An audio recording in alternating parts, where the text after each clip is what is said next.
Good morning. I'm Heather Berwager, and I'm joined by Missy Harbert, our solution advisor here at Revecore. And today we're going to have a conversation that's a little different from a typical denials management conversation. So, for a long time, we know that reimbursement was complicated, but mostly predictable. And care was delivered, claims went out, and revenue generally followed. Today, that predictability is starting to erode, and not just randomly. Payers are becoming more strategic in how they're using AI, automation, and analytics. In many cases, denials are no longer just about whether a claim is payable, they're also about whether the provider is likely to fight back. So that's kind of really the conversation we want to have today. Are hospitals playing offense or defense? And what does it actually take to build a smarter and more resilient denials management strategy? So let's jump in. Great. So, Missy, set the stage for us. Hospital leaders feel like something has changed with payers, but they can't always name what that is. From where you sit, what's actually shifted? Yeah, there has definitely been a shift in the denial market for sure. I know all of our hospital clients are feeling it, but it's the way the payers are handling the denials now is they're way more strategic about how they decide which claims to deny. It used to be that we would see a lot more individual claims that were very specific about the case or the review of the record. And now it really feels like we're seeing that payers are just systematically denying large volume, low dollar, really no rhyme or reason. It's much more strategic based on how the claim is billed and what they expect the provider to do in response to the denial. So they're definitely looking for areas that they can target where they won't even have the resource to appeal and fight the denial. Mm. And you use the word strategic. What does that actually mean in this context? How is payer AI different from traditional payer automation? So the payer AI that they're using now today it's not necessarily claim by claim where it used to be they would request a medical record, review the case, and then decide based on medical policy if the claim qualified or not. And that would be the denial. And that would be what you would have to fight if you disagreed with their review of that. Where now they're more strategic in that they are finding little niche areas of claims that are lower balance, the majority, not all, but there are areas that they know that the provider may not have the resource to fight back. If you do fight back and you do appeal, you win quite a few of them. Mhm. High success, way higher than the original success rates. But um, payers know that hospitals are doing the math, that they're measuring the cost, to appeal, and they know they're limited on resource. And so they're targeting areas like that that are strategically where they think they'll pick away at the revenue. They're less noticeable as well. So they're targeting areas like that, I think, Mm. with their AI. And I think this is the part that kind of catches people off guard sometimes. Some denials work precisely because they're wrong, which seems like a crazy statement, but Mhm. kind of explain that dynamic for us. Yeah. So what's different now about this is they're not necessarily wrong. They just might point to something that looks wrong. For instance, they may have a lower than average geometric length of stay. So they're going to assume that they're wrong and they're not medically necessary and they'll deny in bulk and just based on things that look like they could be wrong. And it isn't until you appeal it and fight it that then the payer says, oh, well, yeah, you're right. It's payable. So I think that's what looks different in today's world, that it's not all each individual claim, it's more systematic. They're depending on us as, help to the provider or the provider not having the resource to keep up with it. So if denials are basically designed to stay under the radar, then how does a hospital even know that it's losing revenue? It it's all through analytics, that if a hospital is trending their denials, they're gonna, see it in volume, but not necessarily their overall dollar volume denied. They slowly erode, but kinda stay kinda steady. And there's even a large portion of the way the payers are remitting where they put it through as contractual code, so it doesn't even really look like a denial. So it's a big effort for the hospitals to even make sure they understand how to determine something is denied first and foremost. And then even on the ones denied, if they're targeting lower dollar denials, but large volume, it may take longer for the hospital to, determine that this is a big problem because initially they sweep it under the rug because it's three or $400.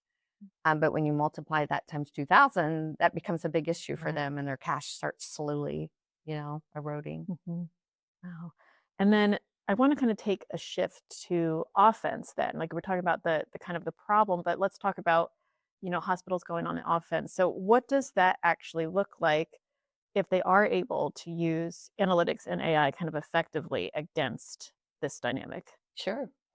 So I think that some of the lower dollar, large volume claims, if you don't see it through an analytical view, again, you're going to miss, a few claims that you think are three or $400 that you choose not to appeal. I definitely think the payers do the math so they understand our cost and what it takes to fight the denial, and they're depending on us not fighting the denial. Mm.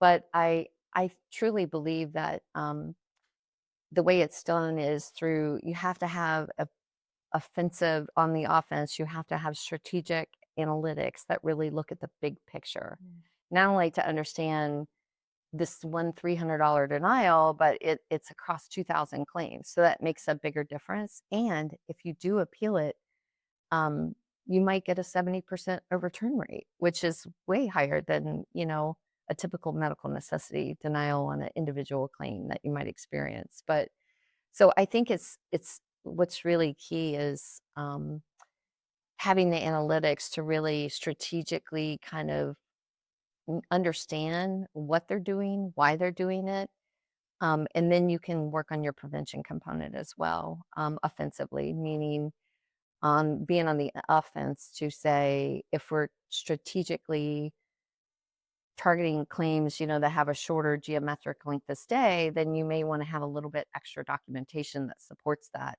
that is easy to overturn. But then using those analytics to take it to the payer, um, to show them exactly what they're doing and the broad scheme, and then how many there were overturning kind of supports the fact that they're erroneously denied in the first place. And that's what leads into my next question is kind of taking it back to the payers. So, Yeah. what then changes when a hospital is able to kind of show that documentation and show it like a pattern instead of just disputing individual claims by themselves? Right. Well, the analytics is key to that because a provider can show that it's 2,000 claims and they can show that not only are they being targeted for a certain, say, like ED claim that a payer might be targeting, but if they're then, when you do appeal, if you're overturning and getting a 70, 80% success rate, then you take those analytics back to the payer to say, why are you denying in the first place?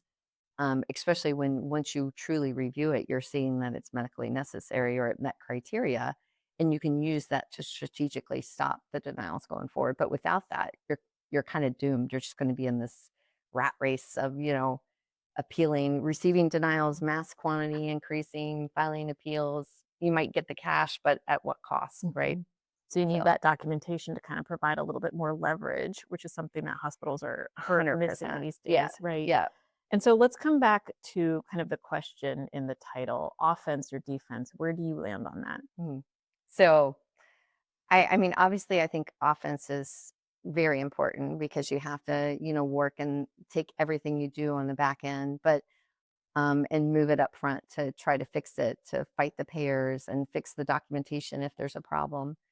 But ultimately, I find that the most resilient providers that I work with are the ones that do both and do both well.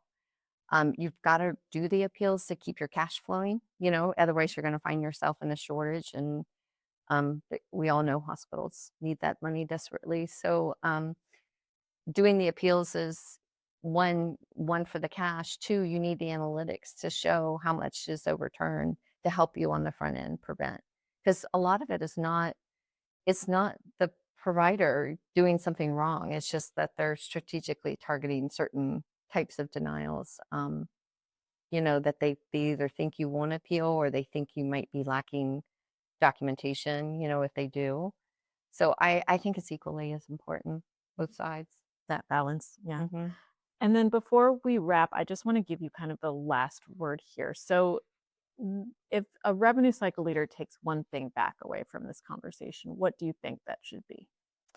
Um, I I really feel like we have to like we have to understand that we can't control the payers. We can fight them and we will. And I think they can do is fight the fight as hard as they can and bring as much analytics back and data to support what they're saying.